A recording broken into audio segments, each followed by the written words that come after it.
मज़ेदार कहानियों को सुनने के लिए हमारे चैनल को सब्सक्राइब करें। एक बार की बात है, एक गांव में एक ईमानदार किसान रहता था।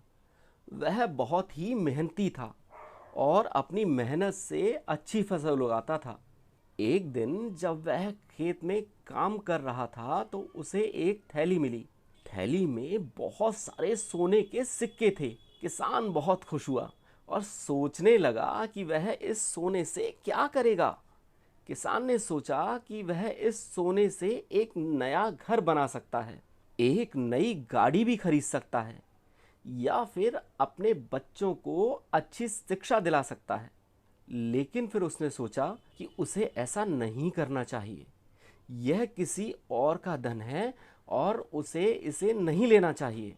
किसान ने थैली को वापस उसी जगह पर गाड़ दिया जहां से उसे मिली। अगले दिन जब किसान खेत में गया तो उसने उस थैली को गायब देखा।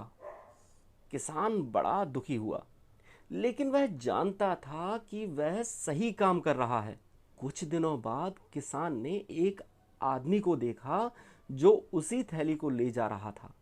किसान ने जब उस आदमी से उस थैली के बारे में पूछा तो उसने बताया कि कुछ समय के बाद उसकी बेटी की शादी है। घर में चोरी ना हो जाए इसलिए उसने ये थैली यहाँ गाड़ दी थी। आदमी ने किसान को यह भी बताया कि शायद इस थैली को किसी ने निकाला भी था। किसान ने आदमी को बताया कि यह उसी का खेत है और फिर उसे सारा किस्सा सुनाया। आदमी ने किसान का धन्यवाद दिया और कहा कि वह इस सोने से अपनी बेटी की शादी करेगा।